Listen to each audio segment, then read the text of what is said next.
in rural Wartrace, Tennessee. Ricky received his bachelor's in business from the University of Tennessee, Knoxville, and a Master of Fine Arts from the University of Southern California's Film School. Ricky is also a former film and radio talent, and he also is a former collegiate athlete. So thank you for joining us today, Ricky. Thank you very much for having me. All right. And so today our topic, entertainment and social justice and its impact on criminal justice. I think that, I guess we'll begin with the whole issue of, and when we talk about social media, as we're also talking about news media and its impact on criminal justice, and also sports as well. So there's a whole lot of topics and a whole lot of things that we can actually talk about today when we talk about film and television. One of the things about film and television is that there's a couple of competing interest or competing issues with regards to film and television and how it impacts. I mean, on one hand, we have this issue of film and television and how it negatively impacts, the criminal justice system, because some believe that because of what's being seen on television, and I know that just recently I was speaking with Dr. Bashir about, I just went and watched Superfly. And he was a little bit hesitant to go watch Superfly because, he remembers the 1972 version of Superfly where obviously those, of course we call them blaxploitation films. And there's many of those who believe that blaxploitation films has two negative impacts. One being the fact that it may encourage individuals to become more involved in criminal activity just simply because it kind of makes it seem cool, the criminal element, to be cool to be a pimp or to be a dope dealer. And then on the other hand, there's also this idea that blaxploitation films are films that put certain individuals in a negative light also will have an impact on how we're seen by individuals in the criminal justice system, not just in general. And just, being an attorney and being involved in criminal trials and picking juries, it's very difficult to pick a jury that is unbiased, because you have individuals that come in there, and part of maybe their influence and maybe their only interaction with people who are minorities may be from their perception of what they've seen on television and on the media. Then we also have this whole issue about the fact that I think that cinema is probably one of our biggest exports, around the world. I remember after Black Panther, I was watching this piece where they were interviewing some individuals from Asia, and in this interview, they were speaking about how their entire impression or their how they felt about African Americans had actually changed just by simply watching Black Panther. So so cinema has a significant impact on the way people perceive certain people, and that has an impact, I guess, directly and indirectly, how we're treated by the criminal justice system, both the way we see ourselves and the way other individuals actually see us. So from your perspective, especially being involved in the industry, and actually being, someone who was actually trained at, in film school, what is your opinion about that? Well, my opinion is that media and television, the training that I received, started when I was 16 years old. Right. I became a news director in a small town. So when I was 16 years old, I remember reading off the AP wire that John Lennon had been shot. So that was the beginning of my training in journalism, and it was a different time. And as far as television and news and journalism, I see it being attacked and criticized a lot now. But having grown up and being trained in that traditional journalistic tradition, right. News, journalism, and television has no one to blame but themselves. And the impact of film and television is it's our biggest product that we export and that we sell as a nation around the world. And as you said, I've had encounters where I deal with international individuals and their whole view of America, whether it's African Americans or Latino, comes from television and film. So the impact and the power cannot be underestimated, and nor can it be taken for granted. So you know, yes, its impact is twofold. It cuts from both ways, and I think that I've been really hoping and that as you know, our communities get influence over money, that they would start, you know, creating products that were balanced in reflection, because the images that we've seen throughout the years of the inception of television in the 50s and development in the 60s and up to the point that I was working in the 90s was that they were poor stewards of our image. In fact, it was one of the things I tell people in talks like this. People will say something like, well, yeah, the images of African Americans or Latinos has been routinely negative in media. And partly it's you know, just we haven't had decision makers and writers and people behind the scenes. But the thing that people don't realize is partly it's by design. And it serves a purpose, not for our community, but it helps create a product that is marketable to a broader perspective. When I was, I'll give you a different bent. We'll talk about entertainment. Let's talk about, you know, I don't want to take it somewhere you don't want to, but music. You know, conscious music, jazz. You know, we created an art form, you know, in our community that we handed off. And then it comes back during the, you know, late 80s, like, you know, late 80s and 90s. I was there when Def Jam, you know, was created. And I was there, you know, during the 80s and 90s when our music was talking about an experience. You know, Fuck the Police was not a song written just to say those words to titillate and to sell. They were talking about real things going on here in Los Angeles in our neighborhoods.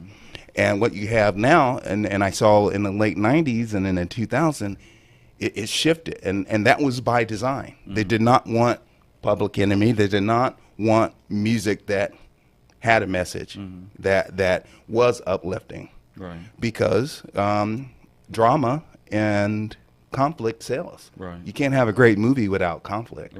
So they use that to market it, and music has gone from conscious hip hop into something that is degrading to our culture, degrading to our women, and not really reflective of our culture.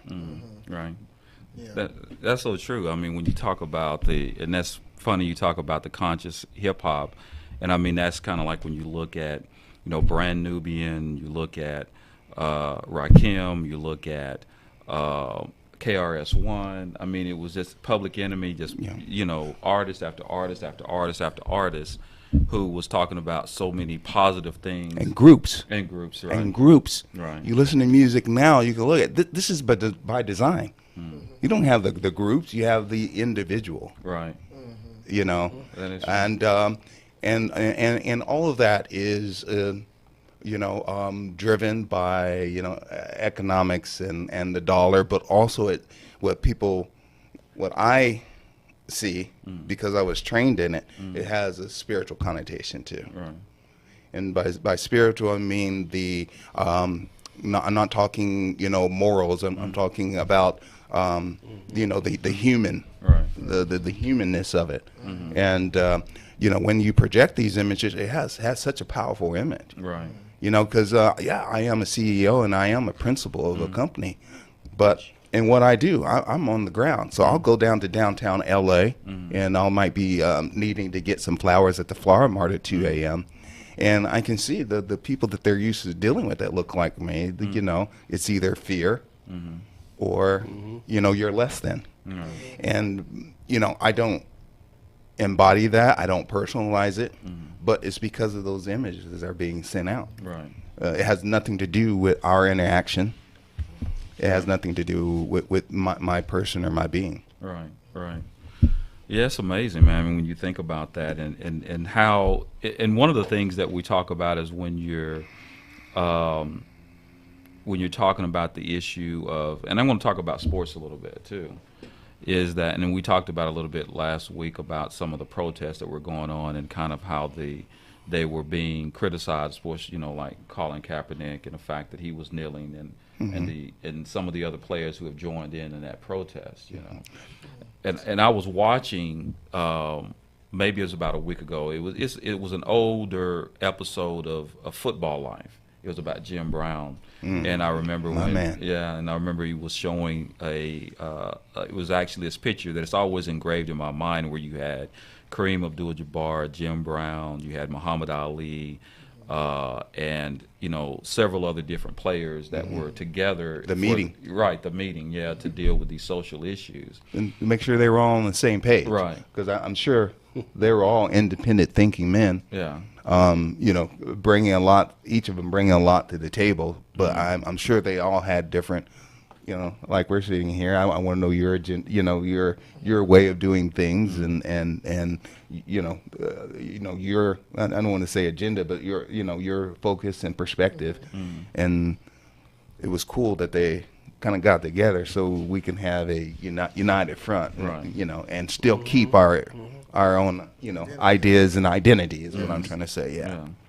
And I mean, it was just, to me personally, I mean, I just felt like the backlash that Colin Kaepernick experienced as a you know, in response to his protest, peaceful protest, you know, was you know, it's just amazing how they attacked him for basically doing something in such a peaceful manner. And then, of course, you have those who, you know, for different reasons. There are those who say, well, that's not the place to do it. You know, you don't want to do it on a football field. He's working, and, you know, that's, you know, he shouldn't do that. You know what I mean? And then you have, you know, obviously he was not protesting the flag. They made it out of his patriotism thing, that he was you know, he didn't support his veterans, or he didn't support his country, or he's something other than patriotic, just simply because he was engaged in his patriotic. That was by purpose too, right. To distract and to obstruct and to shift the focus from the purpose of the protest. The purpose of the protest was ignored. Right. And again, that was, you know, it's a good way to gaslight, which we're seeing a lot in our society. Right. And that's what happened. And for me, being who I am and talking about the experiences that I have of being a CEO and a principal, but, you know, dealing on the street, you know, I'm not living in an ivory tower. I'm not working in an ivory tower. And Colin was the first athlete since the men from the meeting, you know, because I had the whole period of, you know, Michael Jordan and even with Magic, there were the same things have been happening in our community. And when that did happen, I stayed away from the fray because, you know, I had been Colin was the first athlete of any stature to speak up for people like me that this is happening. As a CEO, personally, let's see, this is 2018. You know me. We grew up together. I'm a you know, CEO at Urban Green. We're family. I did a little calculation. I'd been stopped or arrested 57 times. Wow. I think I had been handcuffed 18. And I don't have any you know, criminal record. So this has been going on for a long time. And in the last 5 years, I own a business, so I'm robbed, and, you know, my wife is here, you know, looking, and, you know, I'll go to my business and it's robbed, and I'm handcuffed and pulled on and told I'm lucky I wasn't shot. And So these things are going on with me, and so when it happened, when he kneeled, and the reaction, I was so past it. You know, I had been boycotting the NFL, I think, since 2013 or 2014, just because of the way I felt like it's a. I don't want to use too strong a word, but it feels like a upscale plantation system. That's what it is. It feels like and you know, I grew up in a southern town that had a population of probably 15,000 when we were growing up. And then when I left that southern town, it had a population of maybe 10,000. And the buildings are crumbling and the infrastructure's not there. But that football stadium and that school, it is pristine. It's painted. And they expect the young African American people there to play, you know, and they expect you to play every sport. I know you probably got it. I had people go up to, my dad was an entrepreneur in our town. He held an auto clinic. And when I decided to pull myself back from playing, you know, football, baseball, basketball, because I had my own vision. You know, I used to look up to Brandon Tartikoff, you know, a guy from NBC. So I wanted to work at the local radio station. So I stopped playing sports. And the local banker came to my dad and like, Mr. Smith, you need to talk to your son. We really need him on the football field, and it's going to be awfully hard for you to get any business loans in this town if your son's not playing. And my dad told me about that, and he just made it simple. You can't please everyone, so you may make sure you please yourself in life, and you'd never succumb to that type of influence because it's all around you. Right. So he laid it out for me like that, and so I read books like Darwin's Athletes, and so I never really, even though I had ability, maybe not in my chosen sport, I wasn't down with what I saw happening in the NFL for a very, very long time. Not to mention the concussion issue. That's very real, and I was aware of it, a lot earlier because of injury to a nephew. So, so when Colin took that knee, I had already stopped my support visually of the NFL and financially. Right. Yeah.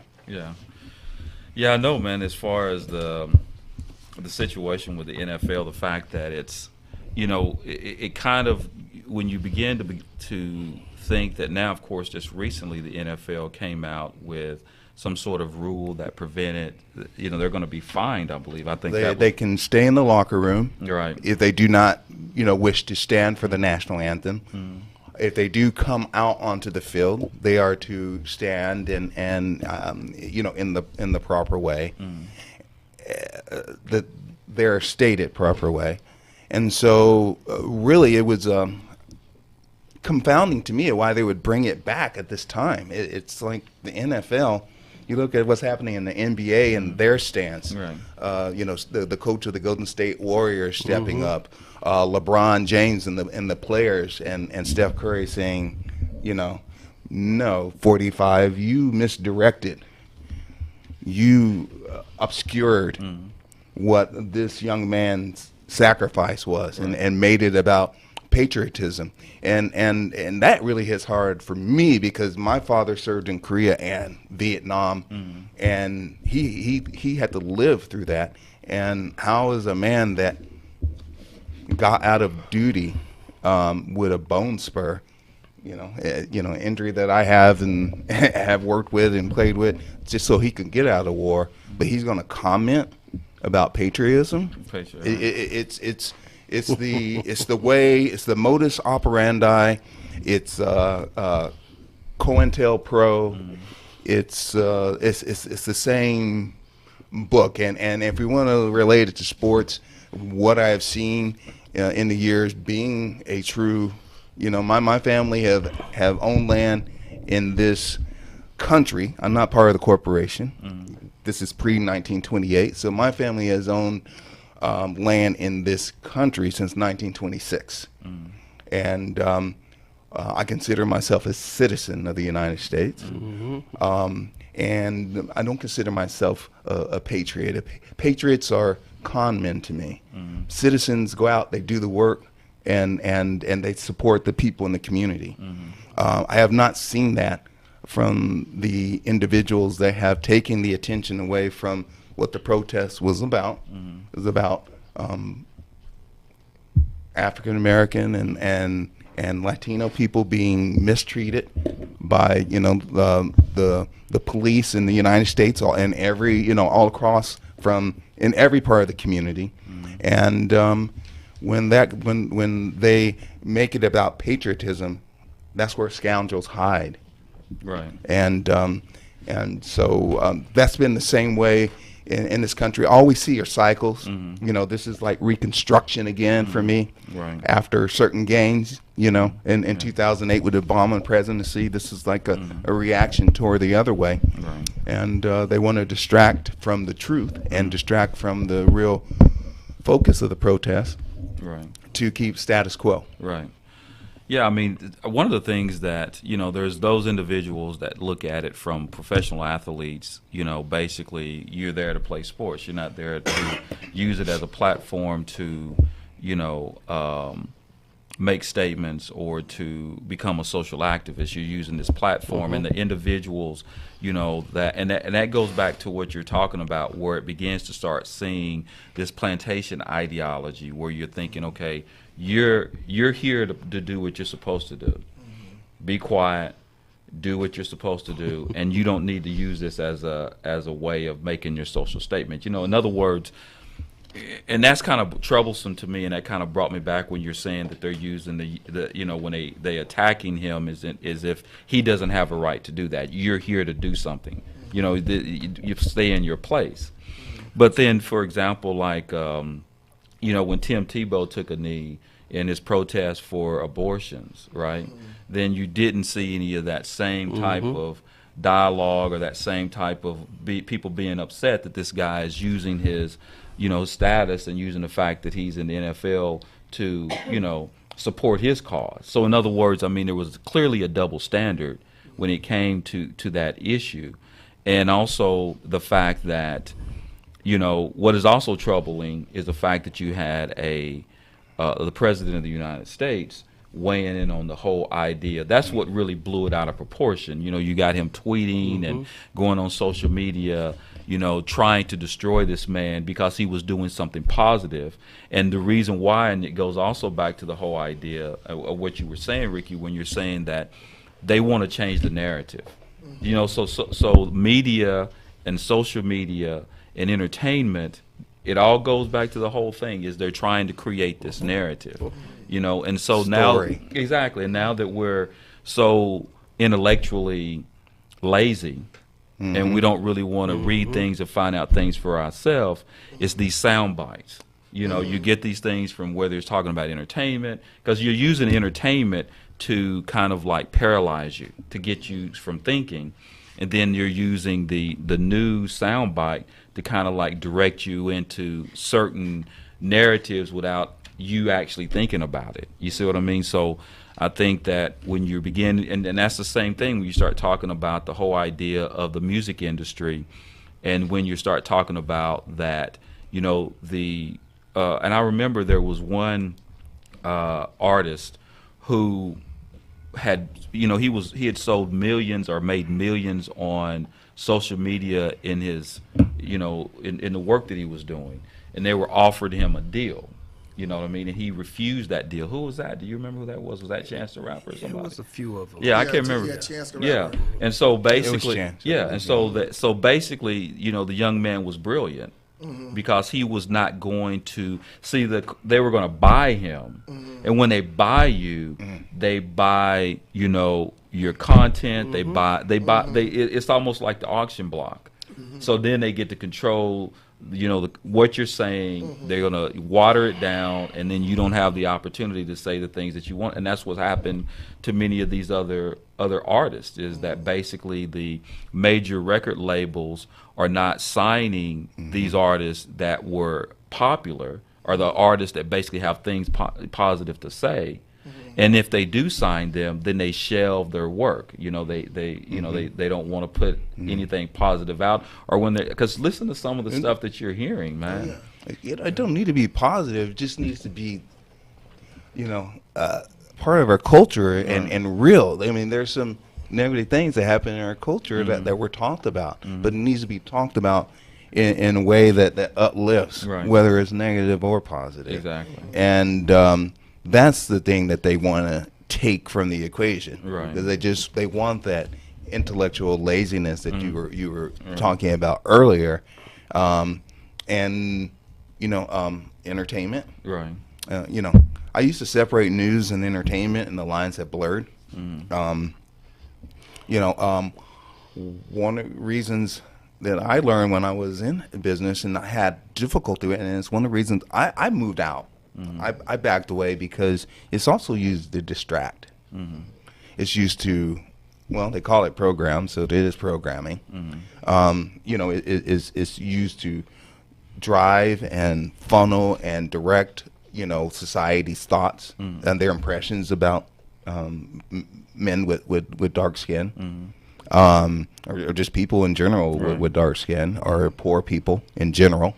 And it's used to also, distract people for, the fact that we don't like what's going on, in our, federal government, and we don't like the police brutality on a local basis. So it's just part of the same distraction of all the liquor stores in our community. It's the same distraction of the rise of pornography, which is also a social issue. So the social media and entertainment in general is distracting our society and also programming it in a way that benefits a very, very, very few of our society. Yeah, when you look at it, you look at all of the different, like when you say cinema, and you look at the movies that come out. A lot of the movies that project a positive image, on African American, they don't make it to the big screen. You look at, for instance, Spike Lee, blackballed, for so long, but we don't see a lot of his movies anymore. The Hughes brothers, we don't see a lot of their movies anymore. We only see those types of images that is put out, that are negative. I remember watching a movie, and I kept telling you about it not too long ago, called Life of a King, with, what's his name, Cuba Gooding Jr., which is a very positive movie for youth. You didn't see it too much on the big screen. You didn't even hear about it. So when I came across it, I thought it was a jewel, so I showed it to all of my youth. When it comes to the music, same thing. If you go back to some of the movies that they made with NWA, they say, hey, look, you can't make music like this because it's not going to sell. We miss the X-Clan. Like you say, we miss the Public Enemy. We miss all of that. And those images and those the language that is put out, those were things that we needed in order for us to be progressive in our community, in order for us to be productive, But we don't see a lot of that. Social media then took it. Like if you go to social media right now and you look at, you got 15 blacks on the street right now fighting, people will share that video 1 million times. But if you come out with something, very positive, it gets shared 1,000 times. And that's just, this is, like you say, it's by design. It's by design. And at some point, we have to create our own, right, where we can, project those images that aren't being projected on our behalf. Right. That's true. I want to just say one thing where we're talking about social media and entertainment, and it goes to the fact that you said at some point we need to, create our own. That time is here. There are people with resources and money, and I'm disappointed in them. And also want to say on your point, at some point, anyone listening out there, you have to take it upon yourself. Like I said, I started boycotting. Personally, I didn't put it up on Facebook. I didn't call you and do it.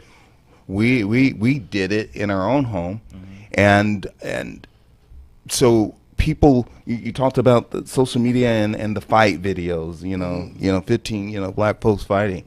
At some point, if as a people, then we need to stop digesting that, because as I said, conflict sells, drama sells. That's why the real Housewives, Right, yeah. that series sells, and Love and Hip Hop and different programs because of the conflict. I can find things entertaining other than conflict. So we as citizens, I want to say, first of all, please be citizens and don't be consumers, because then you're playing into the game and the losing mindset that they really want you to. But you have to say, I'm going to be disciplined enough to control what comes into my mind space, my family's mind space, and into my home. Right. That's true. Yeah. Well, a lot of good stuff has been said. Let me add a few points from an elder's perspective. First of all, we clearly need to understand is he who tells the story defines the history. And it was said a long time ago by very progressive revolutionaries, if I can control the thinking process that the individual operates from, I have nothing else to do in terms of the control of that individual. We've got to understand, as Ricky said time and time again when we talk about by design, there are certain things, if we look at historically the perspective of how this country has operated from the perspective of bringing slaves and on, they have a perspective of what they want to do. Our issue is becoming volunteer victims and allowing that narrative to orchestrate our reality. See, this is where we go awry. We can sit here all day and talk about what they are doing, and if we don't bring the progressive action steps to change that dynamic, the shame is on us. Power speaks to power. And when we look at and think about the lack of decisions that are being made, not to make a decision means that you take a position.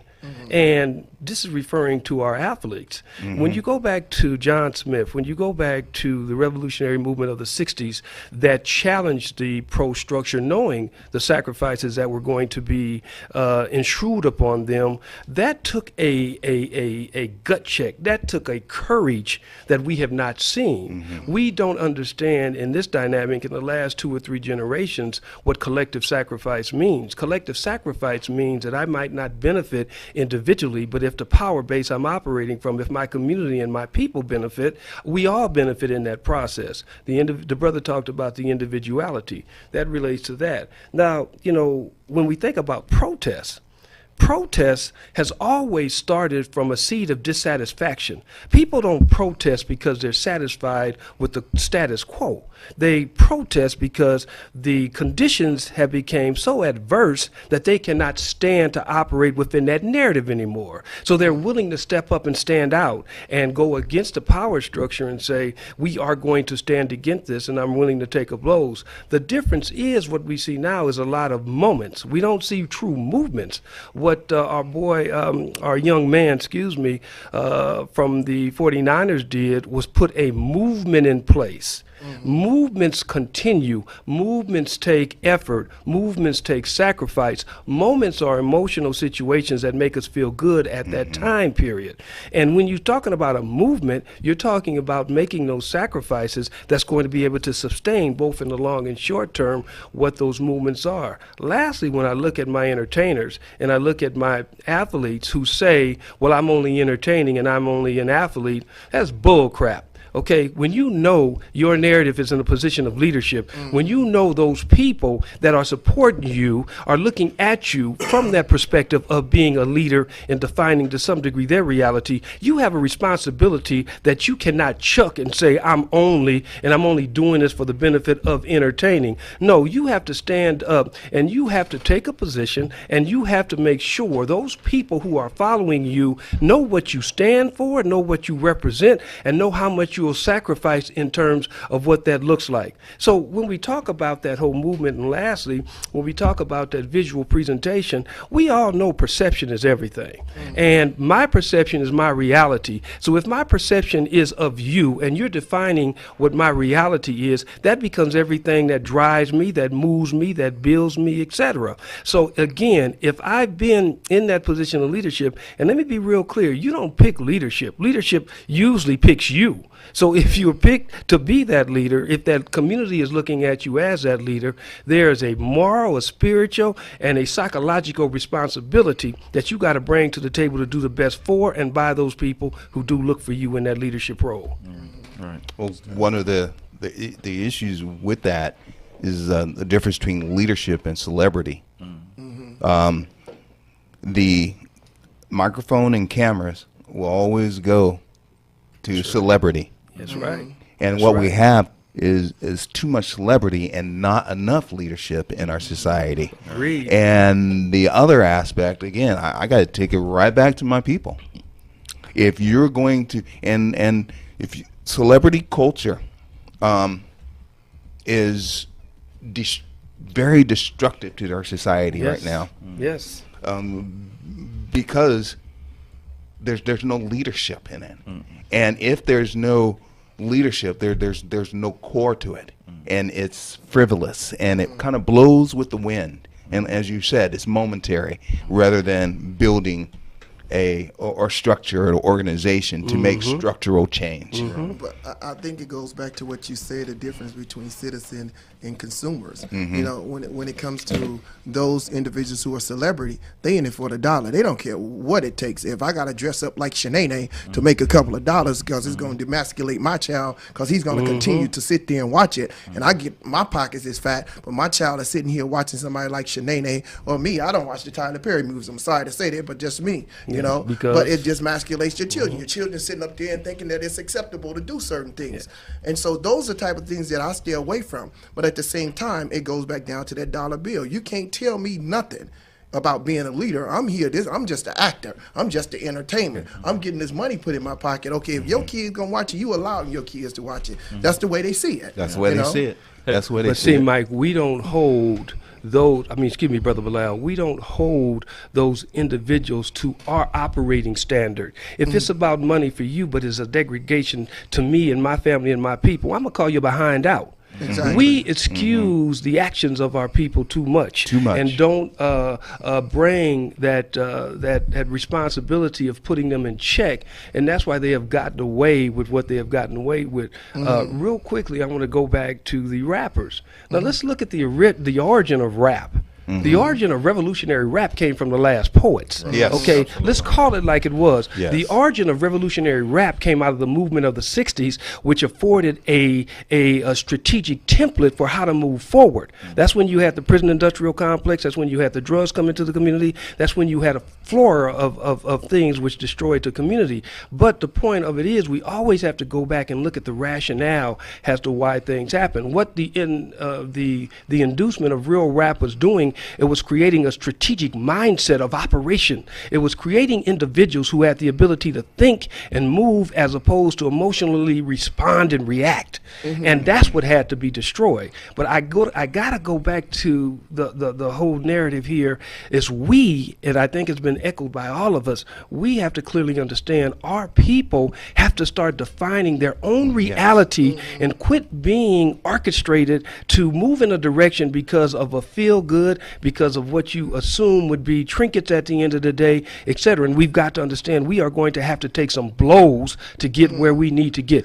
Until we take ownership, until we assume that ownership, we will never be looked at in a position of power and equal power to be able to move this narrative forward. And, you know, real quick, and you just, I'm just listening to you and seeing how you talked about the last poets and how everything got twisted from that. Yes. You know, everything got twisted. And I remember reading stories about Friedrich Engels a long time ago about dialectical spiritualism, right? But Karl Marx came along with the dialectical Yes. materialism. But he took Engels stuff and he twisted twisted it to materialism. And I think this is, it falls all along that same line to where you have individuals who were spiritually conscious, right?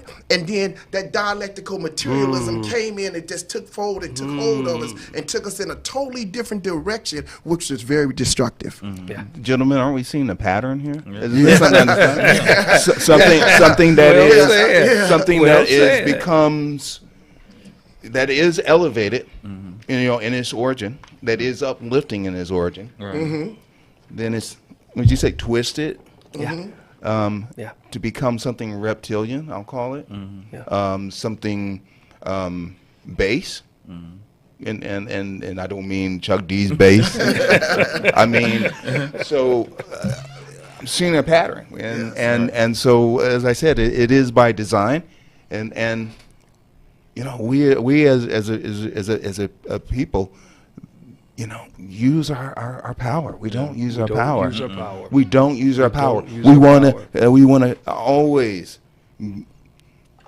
I'm saying we, and I even. Yes. We sometimes, as a CEO, I want to give my power away. I don't want to. I'm always making the decisions. But as human beings, as a society, we do it much too easily and way too much. And because that way, we don't have to think about it. We can have, I can sit down and have my drink, or I can sit down and turn on the TV and watch a little football and forget about my problems. I understand that we all need a release, from our life, but it'd be better to not be reactionary, Yeah. and to be strategic, so that you have that space in the life, so you're not allowing in those negative things that that take away your energy, that take away, your connection to your higher self. Right. Yeah. I know that one of the things, and I was thinking about this earlier, one of my favorite movies by Spike Lee called Bamboozled. Anybody ever seen it? Yes. You know? They didn't do very well, but it was a hell of a movie. Exactly. I mean, I think that, some things like that, man, that should be, something, it kind of clearly goes to the point of what they're doing. You see what I mean? And I remember I was reading one time, and I should have looked it up before I came here today. There was actually I don't remember whether it was a congressman or a senator that really blasted Spike Lee for making that movie, Bamboozled. And you had to ask your question, what would it have been about that movie that would require or that would bring him out to criticize it? But the reason why is that he basically put the entire industry on blast. You know what I mean? For the way that we've been used. It's all blackface in many ways, the way in which some of these shows that we're looking at. And I'm not going to call any particular, producers or filmmakers out, but a lot of the stuff it is blackface. You know what I mean? And so when we're looking at some of these things and we've accepted the fact, how can you accept the fact that I could say that our people in general are, minimized or to the degree that we can only see them in certain aspects. We're seeing now that we're beginning to start seeing films and start seeing movies that are a little bit more positive. But at the same time, I think that the impressions that we have of certain individuals, or specifically our people, is, killing us in a way that I don't think that we truly understand. You see what I mean? So, What I would like to see from our community, I'm going to use a term that's not even part of my lexicon, but is out there, is a broken window policy, if you will, toward police brutality, toward bias and racism. And what I mean by a broken window policy is that we let too much go. right. I've been guilty of this as much as anyone, because there's just so much. There's so many battles to fight, even on a daily basis. You got to pick them. But the thing is, you have to do it, because if you let it slide, we see what's been happening. Look at where we are right now. We're having this discussion about a footballer, Colin Kaepernick, who protested and wanted to express himself by taking a knee. And somehow that gets convoluted into that the NFL players are spoiled, unpatriotic Yeah. I'm not even going to call them out of their names, but sons of a dog. I mean, that was just inflammatory, and it was ignorant, and there are people that are so happy and applauding it because, I'm not saying it worked because we're talking about the issue, but they just want to divert it from, our suffering and the issues that the real issues that we face on a day to day. Because I'm not separated from the street. And so that's what irks me about the athletes who don't, speak up, right now. It's going to be interesting. NFL, I started, he's just not a very smart commissioner or a smart organization. I really admire what Adam Silver's doing in the NBA and their approach. But they brought this up again. It was settled. And they've had so much, bad PR. You would think, like my mom would say, if you don't know what you're talking about, sit down before they realize you're ignorant. But the NFL brought it up again. But when you give up your power, like we have, they think they could run that game and do it again, and there's not going to be resistance from us. Man is designed for greatness, but conditioned for failure. And it seems like we're adopting that mindset as we move forward.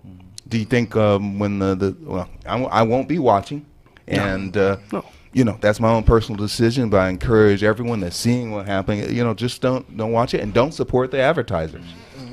And particularly That's right. What they've done and what they've done with Colin. And you, sir, as being a lawyer, it's going to be really interesting because when they start the season and players, some players spattering of players are coming out, and the cameras is always going to be doing something else instead of looking at players, looking at the flag. But what's gonna transpire then? Right. Where are they gonna take this conversation? And does Colin have a lawsuit of collusion against the owners because of this new rule? This new rule basically says that was the whole reason why this guy isn't playing in the NFL.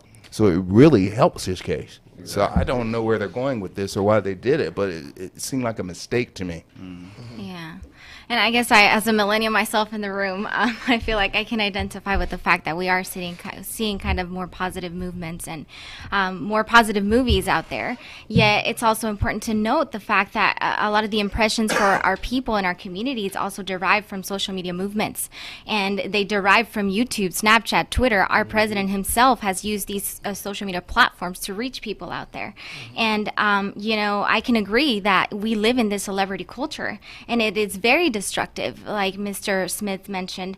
And it goes to social media. We excuse this behavior so much so that we have this multi-billion-dollar industry, YouTube, where 75% of adults turn to YouTube for nostalgia rather than tutorials or current events or political information, where 60% of the people that have been kind of polled, they say that they prefer video platforms to television, personal life events, and even movies themselves.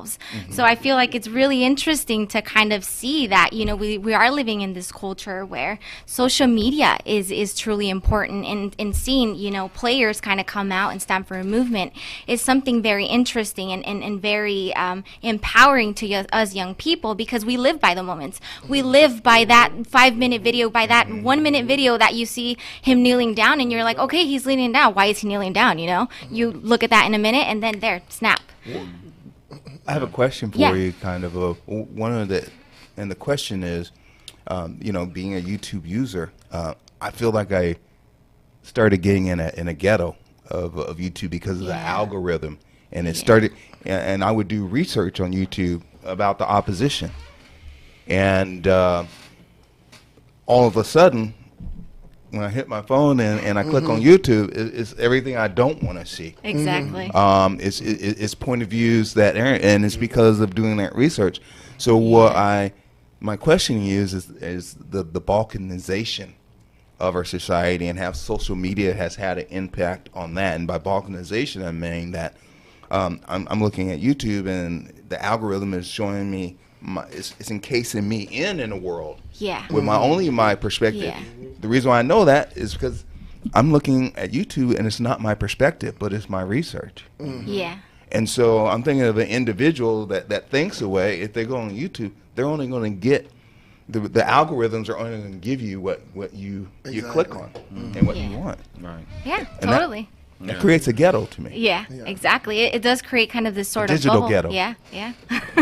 Well, I wanted to kind of inform everyone out there listening to us to tune in every Sunday and to also go to our social media website, justicewatchradio.com, where we have all of our previous episodes and where we also kind of inform you and give you that platform so that you can contact us.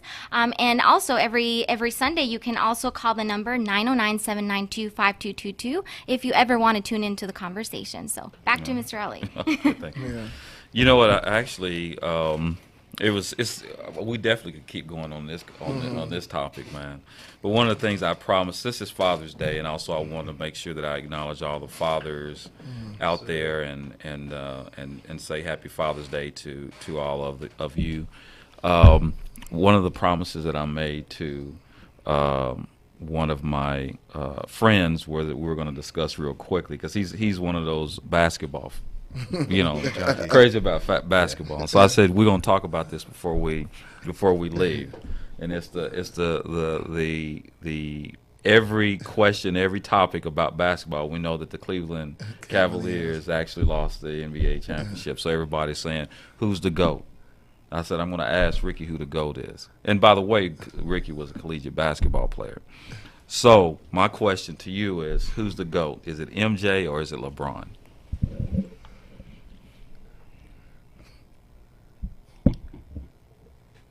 We have a transition going.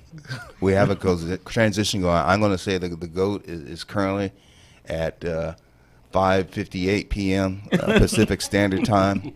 Michael Jordan is the GOAT. Okay. I think by 6:02 Pacific Standard Time, LeBron is going to be. LeBron needs to get those additional championships, and Kobe was right, because it's established. It's a history.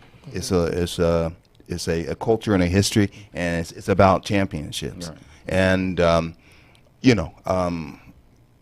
I will say Michael Jordan is the GOAT, but I think that LeBron will overtake him. I think that the other thing I want to say is that, what I really want to say is the GOAT is dead. There is no GOAT, because even when people are talking about Michael Jordan, for me, Michael Jordan and Oscar Robertson are tight, and you have these things that are generational players, and they don't translate, generation. You can't really, during the rules were different in the Jordan era. It was a much more physical game.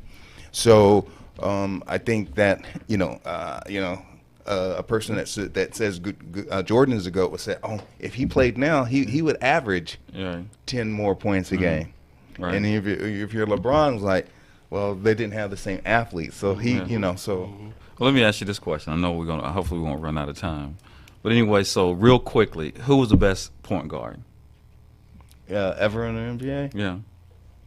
In my opinion, the greatest point guard, man, that would have to be Magic Johnson. Okay. That would have to be Magic time. Okay, who was the best center? Oh man, my favorite center, and I think one of the best players, and he's up for the GOAT too. People forget about the players from the past. It's Kareem. Yeah. I mean, and I'm saying Kareem because of high school champion, many, few losses, college championships and few losses, NBA. So, Kareem. I'm the same one. Man, we ran out of time, man. I had another comment too. But at any rate, man, I good. appreciate It's been fun. Yeah, it definitely Thank you has, for man. I having me. appreciate you coming in, man, and hopefully, man, you can come in and join us and chime in again when we have a similar subject, because we definitely can expand on this. But again, Listeners, you're more powerful than you know. Yeah. Use your power. yeah. So until next week, Zulu Ali and the Justice Watch crew, Rosa Nunez, Michael Clark, and Dr. Akil Bashir. We'll see you next week, same time, same place, same channel.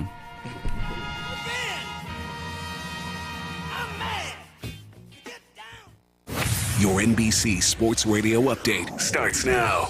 Busy sports weekend. I'm Jeff Nathanson. A whole lot of things to share with you. We'll start with Major League Baseball in progress right now in St. Louis. Bottom of the third inning, Cubs and the Cardinals are scoreless. Cubs had the bases loaded in the top of the third, but got nothing out of that. That's the only Major League Baseball game in action at this hour. Jose Quintana pitching against Jack Flaherty of the Cardinals in that one. On the scoreboard, Orioles dropped the Marlins 10-4. It was the Rangers over the Rockies 13-12, thanks to a 4-run bottom of the ninth inning for Texas. Phillies beat the Brewers 10-9 despite 2 homers from Eric Thames of Milwaukee. The Angels blew a 5-3 lead in the ninth, and they ended up losing in 11 to the Athletics 6-5. Jonathan LeCroy had the game-winning hit in that one. Mike Trout, a couple more hits. Mike Trout hitting .328 right now. That's solid. The Red Sox beat the Mariners 9-3. It was the Mets over the Diamondbacks 5-3. New York had to rally to win that game in the ninth inning. Giants beat the Dodgers 4-1. There were only 7 hits in the game combined between both teams. This was one of them. 3-2. Belt hits a fastball to deep left center field. Moving back on it is Bellinger all the way to the wall. He jumps up. It is gone. Opposite field power for Brandon Belt. Just to the left of the 375 sign, and he crushed that one. Second home run of the game for the Giants. And they beat the Dodgers 4-1 as you hear the call on the Giants radio network. Chris Stratton got the win for San Francisco. Blue Jays beat the Nationals 8-6. Indians 4-1 over the Twins. Same score, Braves over the Padres. Reds 8-6 over the Pirates. Rays beat the Yankees 3-1. Tigers over the White Sox 3-1. The Astros over the Royals 7-4. Golf action. Brooks Koepka wins the U.S. Open. World Cup soccer. Mexico upset Germany 1-0. Tennis. Roger Federer wins in Stuttgart. Jeff Nathanson, NBC Sports Radio. KCAA Loma Linda, 1050 AM, 106.5.